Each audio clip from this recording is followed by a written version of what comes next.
أعوذ بالله من الشيطان الرجيم. بسم الله الرحمن الرحيم. الحمد لله رب العالمين والعاقبة للمتقين ولا عدوان إلا على الظالمين. اللهم صل على سيدنا محمد في الأولين وصل على سيدنا محمد في الآخرين وصل على سيدنا محمد في النبيين وصل على سيدنا محمد في المرسلين وصل على سيدنا محمد في الملأ الأعلى إلى يوم الدين وعلى آله وصحبه ومن استنى بسنته إلى يوم الدين. أما بعد، مجلس دار التربية والتعليم مقول السلام عليكم ورحمة الله وبركاته.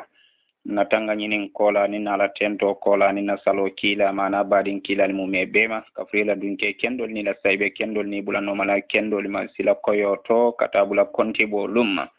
o be tambo kola nga majliso dunke be konton membebe akonola anala kuma kan kendo nala karandiri nyanyum mali kafuta mo khomu mela membema dingira mume beto ali badin ali kanunte ali tero ali kukenyo kho Abdullahi Marega Dibasi Jara Medina Senegal hani sainsi kontine na wala hadala kitabo konola menketa annawafihu al-ithriya be men kumandila buni bon si kontine tafsiro la je wala dato menketa wala da tan sabani nani jang inshallah bi saba anin nani jang. اللهم يا ربي صل على محمد اللهم يا ربي صل على محمد على سيد سادات النبيين والرسل. قافية حرف الميم. أجد منها خير القلق ذاتا وجودة وحد أن سوى ما سنه لك حيدة وأنشد هوى فيه اكتفى ومودة مدحت رسول الله بديعا وعودة فمقداره في البديء والعود أعظم. ألا إن لي نفسا بأحمد صبة تقدم ذكراه لدى الله قربة وتهدي له والبر أرضى مخبة مدائح مملوء الفؤاد محبة يجمجم شوخا والدموع تترجم. ألا إن أذكى الرسل غيبا ومشهدا وأثبتهم فخرا ومجدا وسودا وأتقاهم قلبا وأهداهم هدى محمد المختار آل الورايدا وأشرفهم ذكرا وإن كان منهم هو الفرد من أمثاله رجح الأسى أصاب الذباب السيف هامة من أصى وألقى من التسيار في السدرة العصا مناقبه كالشهب والترب والحصى وأضعافها والأمر أعلى وأفخم هو الصادق المصدوق سرا وجهرة هو الشمس إشراقا هو البدر قرة عليه سلام الله مسيا وبكرة مواهبه كالودق نفعا وكثرة ولا برق إلا بشره والتبسم.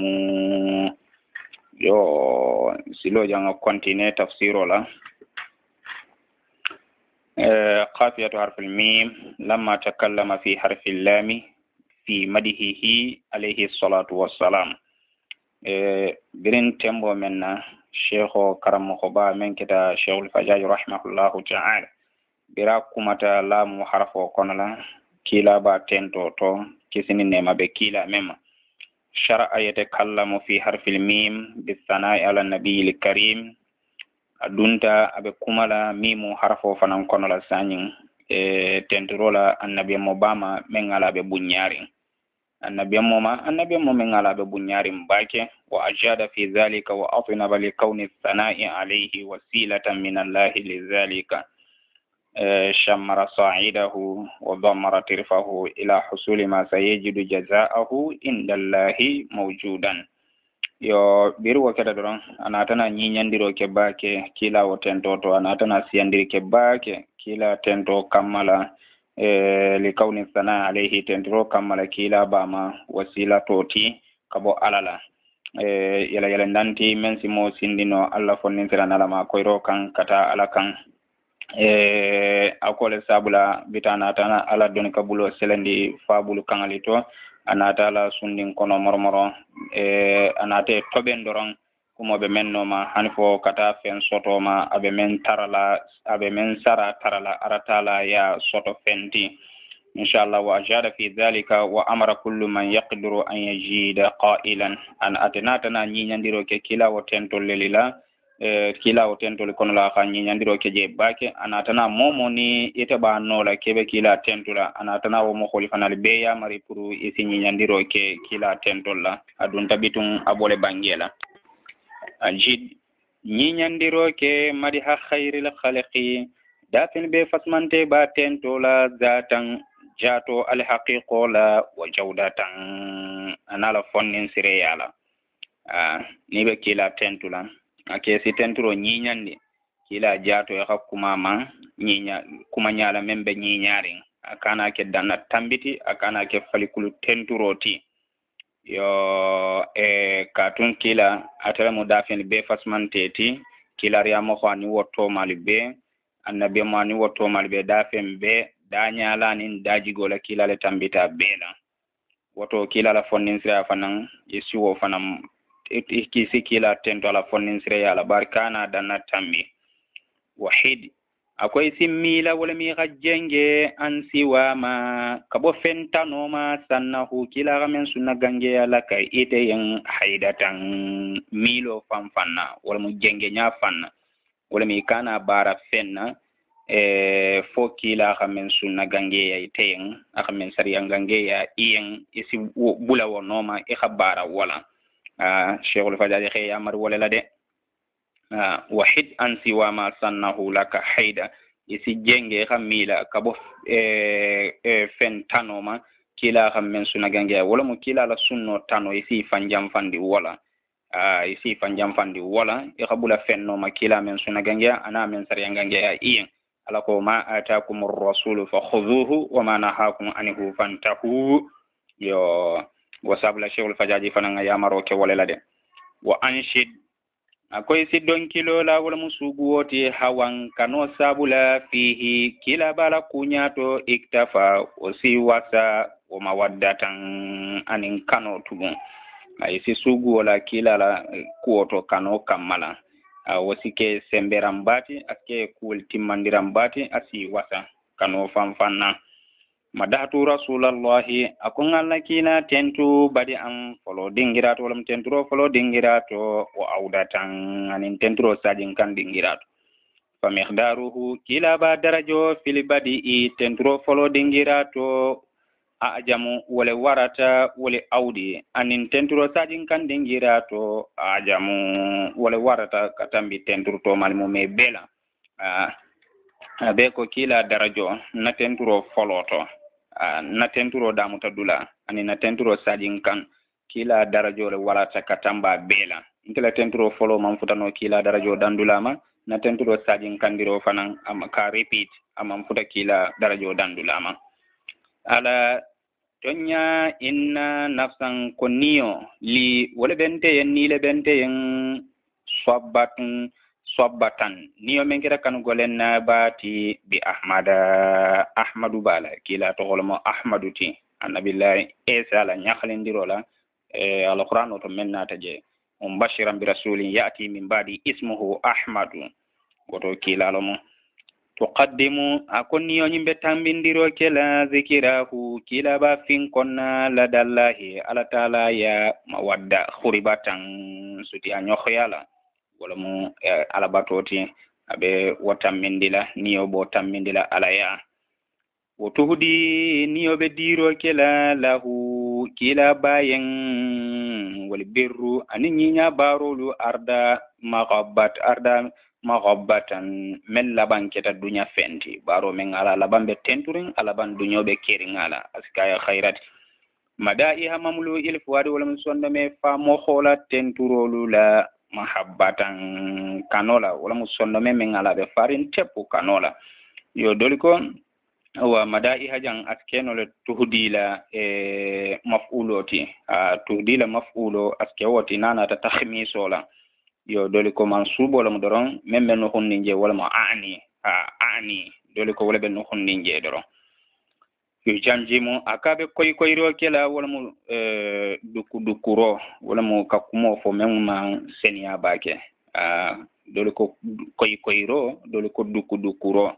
kakumo fo ke kanjigindati dole kana me kuma koybalo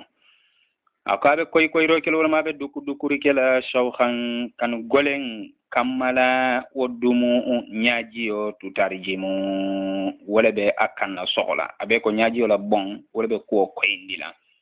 nyaajiyo la bon wala be ko koyndila wala tuna subula khaba abange shairo akodumu ulifata amma yukinnu tutarjimu wa anfasuhu yubdina mal qalbu yaktumu ako fonninke nyaajiyo la bon kabo femma fonninke nyaajiyo la bon kabo femma abe men nuhunna nyaajiyo le kawo kanna soho wala mo wala nyaajiyo la bon wala kawo koyindi wala kawo koyindi nyaajiyo la bon ne ka koyindiro ke fenna fonninke be men nuhun kan sondo meto ala nila jigolu wala fanale kallan ken mandiro ke fenna membe sondo meto abe nuhundin khatara mallan ken ma bar nila jigo fanan kawo lanken mandila masala nimbe sirin jang mo nim borbana tan ka lota be ni la jigila e balo na kube nyinto yo nyaajo la bom fanan ka wala nyitandi ni la jigo fanan ka wala nyitandi ala namutonya inna askar rusul ko kilar ya mo be senuma lom kilati den ghaiban ala manaranke ya konola wa mashada anala hadaro konola kilala saya konola anin kilala balwo konola atlemo kilali besenu mati wa asbatahum na annabiyamo wala mu kilali fanali be mo sabatirinti fakhiran wasola wa majidan anin bunyala wasudada anin kuntigiyala na kila sallallahu alaihi wasallam atlemo kilari amo khol beto mo sabatirinti wasuran kula anin bunyala anin wurgunte ala anin kundiya kula atele tambite bela wa atqahum kilalum kilariya mo kholibe ala nyasilan ninti khaliban sondomela wa ahdahum kilalum kilara molbe kandarinti huda kandola wala tuna kila ko ana atqa waladi adama wa akramuhum ala allah wala fakhir kila ko ndel mo adama dini be ala nyasilan ninti ndele mo adama dini be bunyarim bati ala taala ya akamanke wasuti muhammadu bade al muhtara tel mo sugandi jonti alal wora atem da fel be kototarinti yeda fonnin sire ya bulola wa ashrafuhum kilalum da fel be wurgintarinti jikiram finkondirola wa in kana satiyan kila tarata minhum wali konola wa kilari kono wala tuna comme wo manke kawkuti de kilala taro konna wo manke kawkuta si dannole de fasare danne dum fana ala fanko tilka rusul faddalna ba'dahum ala ba'd minhum man kallama Allah rafa ba'dahum darajati alo ga ko indila de nin kila tambite lo manke kawkuti ala fanne dalita wala shairo ko muhammadun basharun la huwa kal bashari bal huwa kal yaquti min bainil hajar shairo hawala fo ako muhammadu mu adama dinati fate gange ma mokholomu ako barate manke ko fate gange ma to malibe nyamen wala mu adama din to malibe nyamen ako kuma bula muhammadu misalo ya quto lo mu luluwo lo mu beroli konala luluwo keso be bulari ber jurumo konala lulu keskilin woni mi muniya mume ako muhammadu misalo be wonyale ma adama din ile konala wal fardu kilarum kilimba khayalati fasmanja kul mume bela min amsalihi kabanyo khondoli konola wala mo asifalu wala mo kilara mo to maluti rajahale asa men nindi ta jama bama wala mo ala pesaro atele guliyata katambi jama bala wala mo kila jama balu anyo khondolu atele nindi ta atele guliyate ti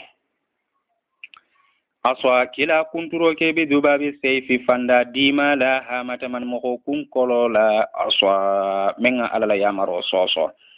wa alqa annabi mo gafayro ke minat tasyari kabota moto fi sidirati dandula tomboro yiroto ali aswa dokola dokoma annabi mo lata man sefa fi mbati balati de hani nay moba fololu nay moba kotolu e kado college bulula woto doggo mo fa guma fen koto balo mo de taman señu male dum mo manaqibuhu kilala man kutolu kashuhubi wal misalo be koy ko lolo be nyamen na siyala anin geyala o turbi anin bankola siya wal haswa anin berme sen be ke misalo bo nyale wa adhiafiha anoli jido la wal amru kilala kunya ala wal kototata wa afhamu wal fanan darajo warata wasadiqu kilalon tonyanteti almasduqu men kira tonyala di mogoti sirranguloto wa jahratan anin bangeto katun kilalon moti sallallahu alaihi wasallam men na baro kala kumo tonyante andi kilalon mo mohoti e ko kila sallallahu alaihi wasallam wala tunna anene ma yamari ke kula fate fanga ke mutarla foloti wo ko nyinna anene ma fo nyingake fo kila ate fanga ke mo foloti memba kena iko kila nana man fatandiri ke kula fo kila ke mo foloti mambo ko tulaje woto kila bu ka fo nyin kanake fata akhatra ki ate kila atele fam mbe kila mo foloti mambo ko tulaje momo nitela kumo ni la ke baro ka wali hanisa ita man dafa momo itela kumo anila ke baro ka wali ita man dafa katun kila lo moti yasduqu fi'luhu qawluhu ala kum ala baro kala kumo tonyante yandile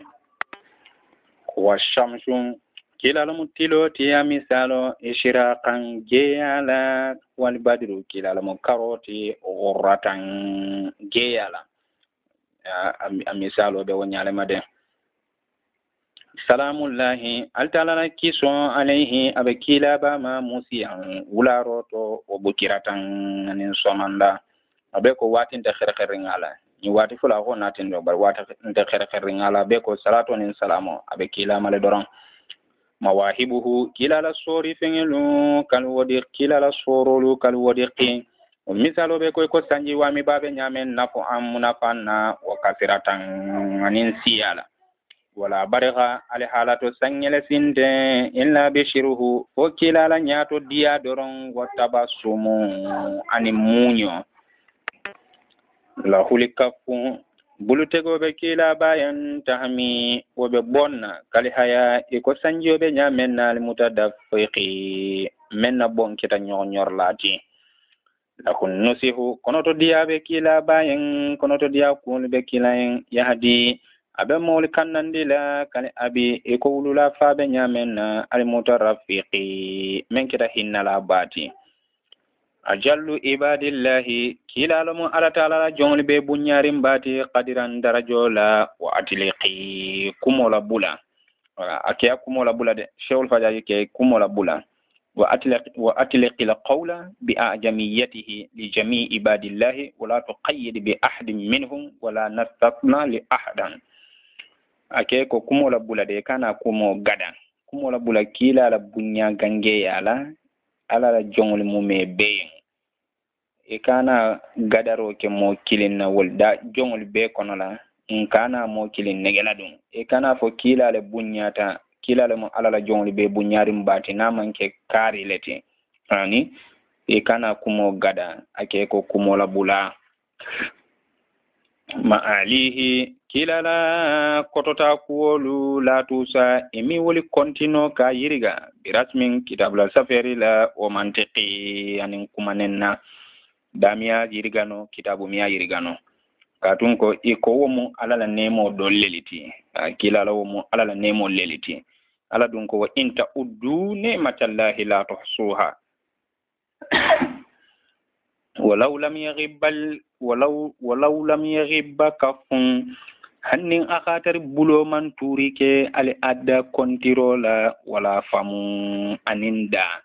hanna tare bulo ha bele kilin na kontalo ta kan ka bele kilin na konti ka konto muta da fanan na bele fo ako ami kilala darajo na la fasman jakul yirigo goren katino hani ala tonya fatamasaki mutanya nyumma ke min hudahu kabakila la kandola bi sunnatin ala sunnola wala mala taran siloti hiya ako kilalo sunno arrahmatu wala munemoti almuhdatu min kida difenti ajamu minnatin wala munemol be warama bati kila fa munemalati de kila ko innama ana rahmatun muhdatun kila konte munemalati min dita min kida difenti ala ko markalna kila rahmatan lil alamina atana kila na tantele kan biha wonemolati atana muta'un ako batu moho wala natan tele kan biha wa sunnati nuran kake noralati li kullin du jannatin dibi fingni mume beyen wa muta'un wala mukilati wa abe ko atana la fa'ilo la muta'uti atana muta'un batu moho kila mu kambatu renati batu moho lam akole na dan delikan wo sunnoti kake ge norandir lati dibi fin mume bela abako kila sallallahu alaihi wasallam biri wona ta doron kafir yani fil bante dibi fin wota tale minal jinsaini kabo nono fuloto insin wala mo adamadi nono ti wo jinnatin anin jinnolo wala mo moko kunda jinna kunda faman lam yuti'uhu momen man kila batu wala mi malliman ya kila na falhusamu o mo sara fankesele moti al musammimu fankeso men keda kuntur lati al husamu al musammim wala fankesete aboyita ami kulutu ami fasatu ami gulutu ami bunyatu aboyita fewo fen kan akole kuntu ati gulo kuntu kasubo kuntu kadun kulo no maka kuntu momo man kila kambatu iman limani akila ma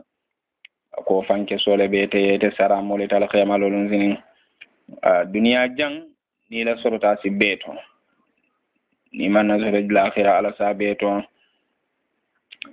mualla kila mun daraja kottari molati kila daraja kottata la kulila nami da fel mu mebe kan musawwadu ikuntigi ala le mati abe ko kuntigo le mati wada fel mu mebe fananye lahul fakhiru wasu be kila bayin yabqa ako wasu be tulale daiman dahran wo wasu te wulla mu me wali ula kallan kiya fanan be kila wala mo kotota koli wol bebe kila yen yata abadu wali fanal be dumalale abe ko daiman dahran wali tamu wulila mume kila la wasuran kolu anala kotota kolu wol bebe dumarine takaffala aw hadu ako mansa ba kilin wala sanka tarike minhu kabate alala birrisalati kila yaro sindola kata kila kan ma'anu kila mu dema mo kholeti bi tawfiqil ilahi batman solamanta bendirola mu ayedu semente mo khole fanamu kilati munaja gullo nyokolo mu kila bati bi asraril haqa'iqi to nyali gullo kuolula mulihamu kotobula mo kholo mu kilati wala mu lilham mo kholo mu kilati dankene yalu gullo lula faman zallaji mojomu yahwi nabe kafuro kila min alfadli kabo fasmante ya to ma fenna hawa kila men kafunyoma mo kilinte kere men sol kafunyoma alay sallaji yo fo kila manke moti ban ma dalla fo kila manke mo khoti ban ma dalla aman fili qatumu mike wa ma gawa adum man fil banteya alaysa yo fo kila manke allaji moti ma dalla mo men ala man fili qatumu mi wa ma gawa man fil banteya annamu kila la moti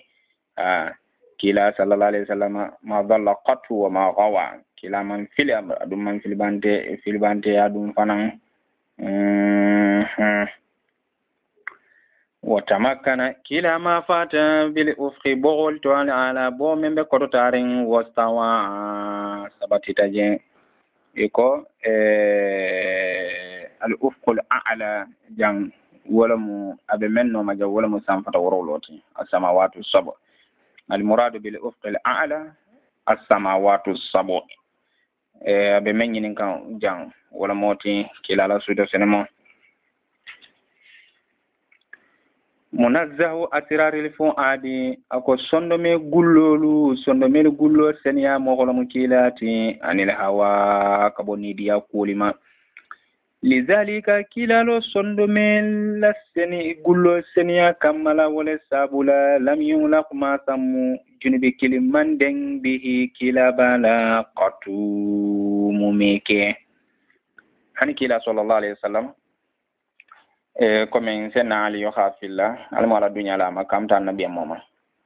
na ja ke kila man filbante akudunke kila ko ako man hamme kula fenna jahili gangele tarte ka menke jahiliya kuolo ako na manke sinya fula hammeta ako ni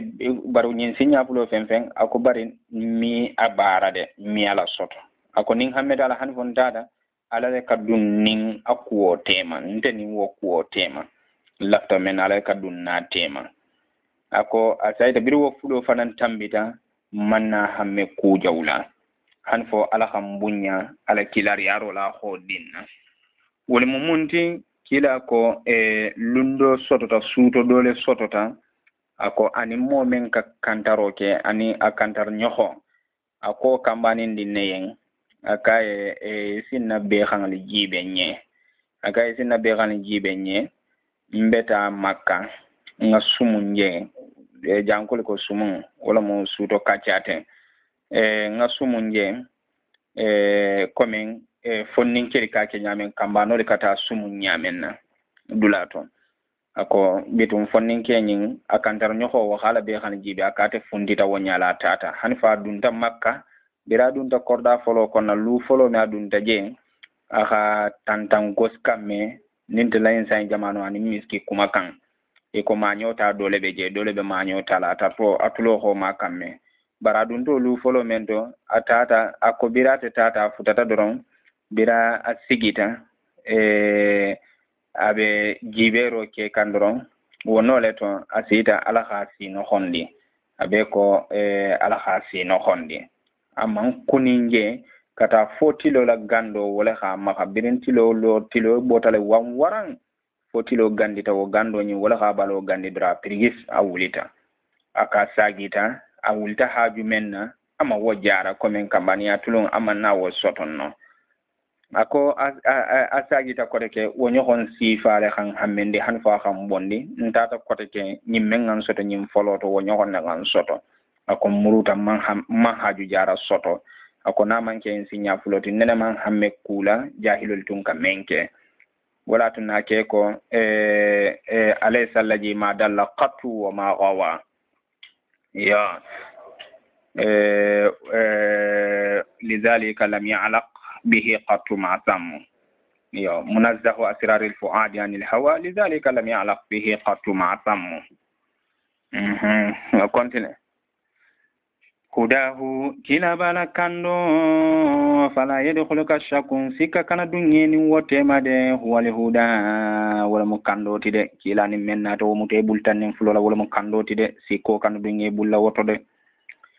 fashuddal khaliba sonde me siti alayhi kila lo kando kan way hakela bala fawo waliyada ni bulfulo ni sonde me siti wo kando ke re mute bultan nin fulola kana kanema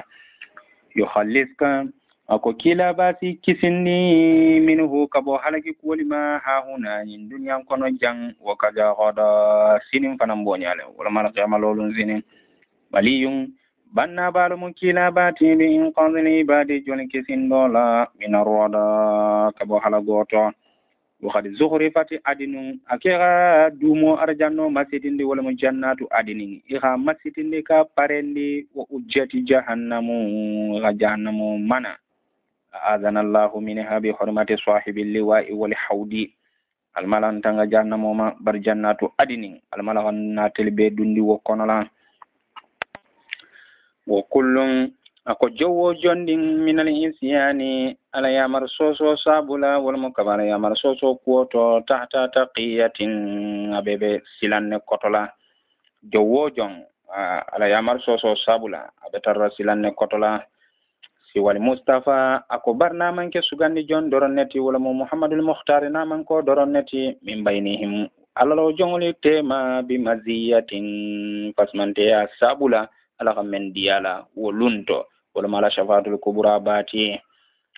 murattabatin kake takinyola fente kilayen wala mu ko nyimbe sabatiren kilayen ani usratin kabo sugandiri to azaliyatin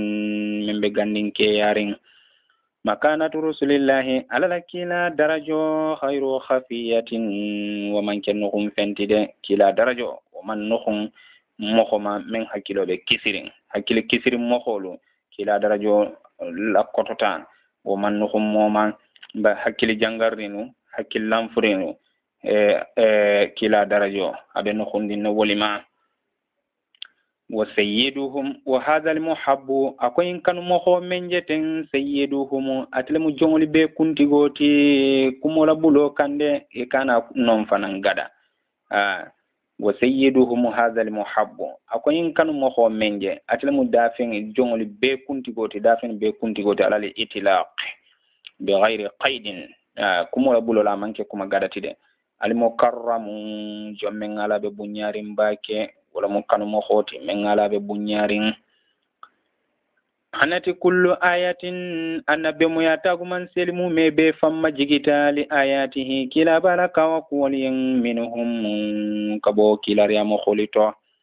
wa haythu din dawo dandin intahu nin wa kila ya mo kholu danta wala mi telefutate dandula minhu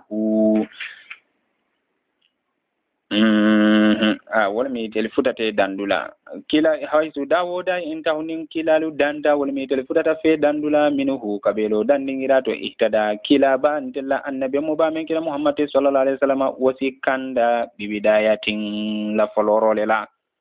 abeko kila to malu nol tata wali dandula kila kala kuli kumasi nonne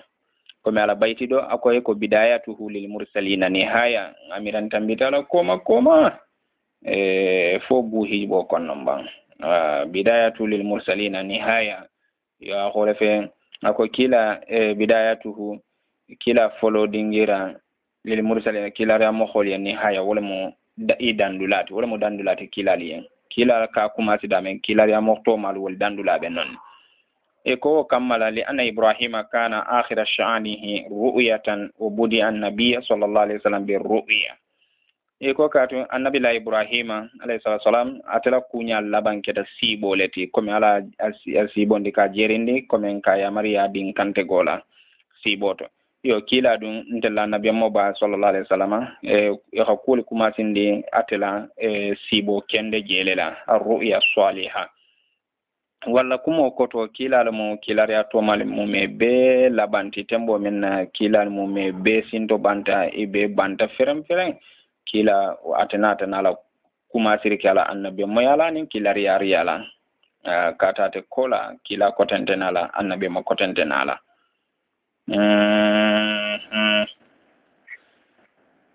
fa adhiha kila labanta bi hukimin kitile sabula sabiqi men kira sawan fenti wa inayatin ni khair role sabula men bota alala de mata tumotuman ni rufi atirayato ghayati ni gadandira bandero kototanni lil majidi bunyayen lonko kilalo mude ni abdandira bandero kotandi bunya kuli fama ahadun mo kilinte yataqaddamu nasi tambinyato qudamahu kilanyato de fama ahadun mo kilinte yataqaddam nasi tambi qudamahu kilanyato wanahi kanyinge wasa mimman mokhola koto kana jibrilu keta sena jibrilu keta khidinahu mokhomen teroti wala mayla sudo tamo nyenti hasha jibrilu ka sosoro ke wala ka fandi tepo ka fandiri ke ka sosori ke khalibahu kila fundola bin nuri norola keje fafata tepo ka soso ije tumo menna shaqa jibrilu ka farro ke batinahu kila debola wala ma konoti wa asira jibril suda sanamada be kila bate je tumo mena kamala allah wa taala kamalindiro ke sinnahu kila siyola wala mo falamastatamma li 40 makanatu lankala wala do ko birin kila siyo tara faftara sanji tanano ma maraqihi kila la selo fil isra'i suda sanamo kono taqdi o be kitila bi annahu ko kila ba muqaddamu tambi mawla mo ala kulli makhluqin da fil mume be kan siwahu watanolito manila khalisu manijang ismu istifhamu lomo manila khalisu jommu mo khalisarinti wala mo jommu mo senunti kabo ngaybe kul mume be mani nasi kul mume be ma alwaqi khairuhu menna khaira kul kira tangarlati mina sharri kabo kuja kulima jommu mo hotiten ni molo wala mo kilati yu ammalu nafu ibe munafan jigila minhu kabata kina bana yu umanu ibe lamani ala deiruhu ala man torola ye ummu mayruhu kila la balu yirwo wal mala wa belo gundiro kila alwara da fengelula in akhlafa la ghaisu nin sanjo kola tuta wala mo sanjo dugundita manna kila la balurang wala mo mayro mo komen domoro lati baluwo ka kemen balurang ala baluwa manil murtaqi jommu salalati fawqa samawati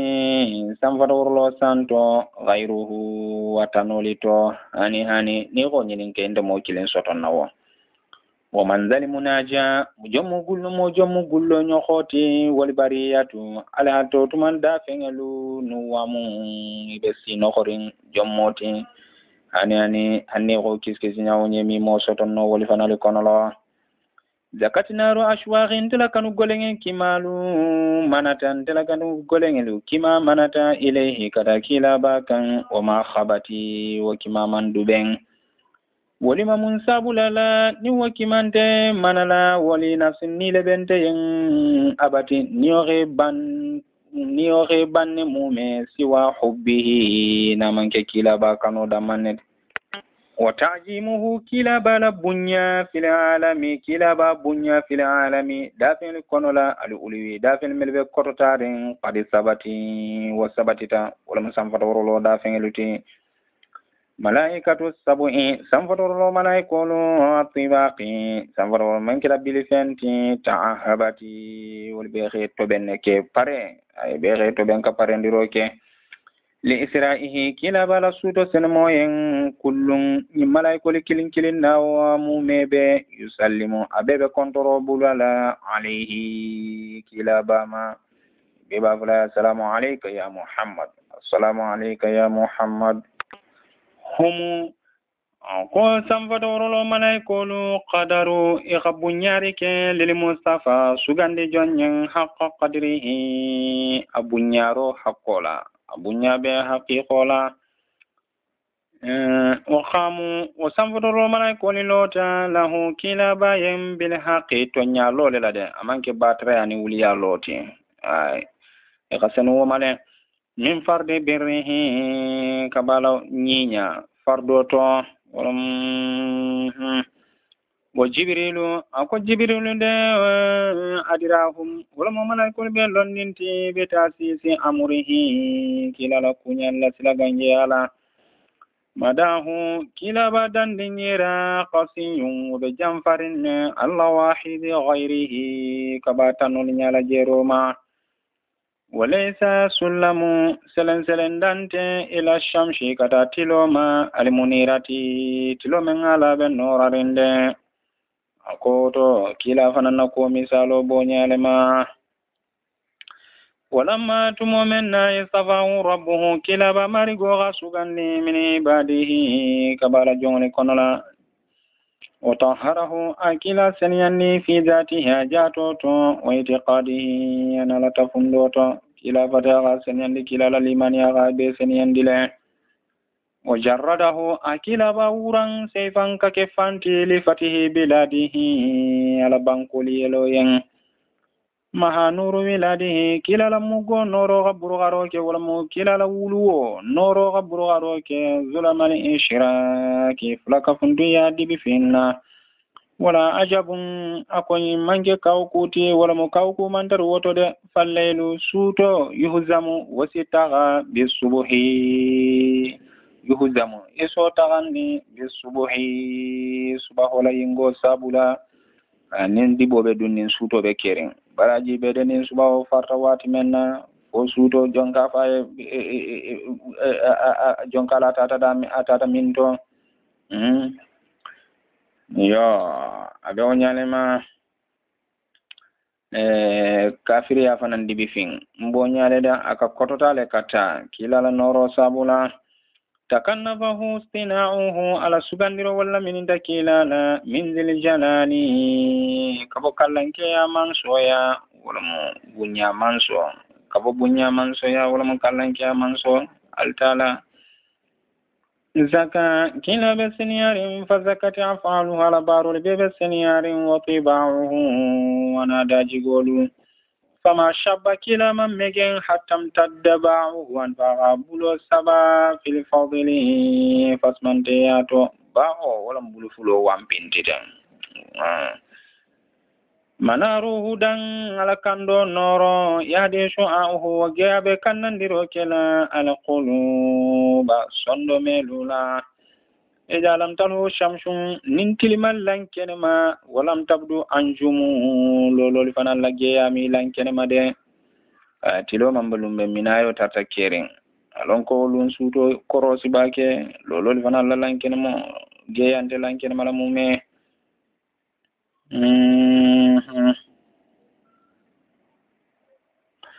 o iddati darun naimi iganemo luwo parendi lahu kila bayen wala mu jannatun naim anemo arjanno nemo luwo iga parendi kila yen o uzilifati iga sudiyandi kila bala yalo arjanna dinglu be talantalan dinne de ani bebe dunnaje barisa jo alqur'ano dulada bafale wasi allajina ilal jannati zumaran yo nyendo o uzilifatil jannatu lil muttaqin ghayra ba'id maje arjanna ka sutiyandi mo doli yen doli be je ka woli sese ke iyen ke samba ke dun arjanna kono la yo arjanna do hannim be dun dabarin fatale de katar fatarin ne de fahannati ako nemo luwo kanu golenta wala mo jannatu naimo o luwo kanu golenta li maswaho kilala sabato yem biha akono la wata zakhira fati amasiti ta fanan janguta kilala sabato late kono la o kam bukhatin dingira siyata aw hakila korata laha o dingira nyin fata sharrafati be wurginte yata kila bulo chori dingira o dingira la wurginte ala ko dingira be kila dingira fasmante balleliti minan adom minnati taha awasuda lamma tumo menna an ataha kila nata kan wa urrifat arafatu igarafa dingira fanallon ka koyndi bihi kila bale sabula wal hatimu ani hatimu dingira wa zamzamu ani zamzam kolon eko hatima tamu fenati ma bayna al ka'ba ila maqami ibrahima aw huwa jidaru hajar al ka'ba doliko al ka'ba ni maqami ibrahima tema doliko dingira lomo doliko hani al ka'ba bero dandang bumbalol akolomo arjumbe jigila minallahi kafal ta'ala najma shamlin najma janzan nin solola bi shamnihi kila la jama janzan nin la wa illa ni wodunte wala mun dala jama man sali kila la jamalula fadamu nte nyaji o wabuluhu wa sanji wamba isra fallihi aba sanji nin na bonne noto de toujours nte nyaji le betula soronto la ni womanke wahibbun ako kanunte bente fananyen alannayi jampo kayita samtu ngamuta nyanyum make bi hablihi wa kanunte ya julo lalede muna kullu nasin ni dunke mo ni mumebe nato abe ni dunke melmade wala mu'mino li niyoti lasmu athari nalihi kila la tundala no sumbolo mo wala mo kila la samata no sumbo wala motine katun ko ninni o sotoro ke kila la samatan no la sumbola abe ko ni o ka nato sotonne ako finna siman modo be mo kholi kono la yuuta iso mo khozom munahu anatola jalana allah minhum almalam be bulawo kono la delna telu wo yuhramu isi doli fanali balu kumo koto finnati man yuhramu modobe mol fanali kono la yuhramu isoli fanali bali iso fanam bali munahu anatola amiya soto ya allahumma aqdi hawaijana kullaha bi hurmati nabiyyika muhammadin sallallahu alayhi wa sallam هنا انتهى حرف الميم ويتلو حرف النون إن شاء الله تعالى والله المستعان وتمن سلو جانكاداني على بول فاسم ما بي ولا هدانا على قتنا بمني وجودي وكرمه واختياري يا ربنا صل على محمد لما ربي صل على محمد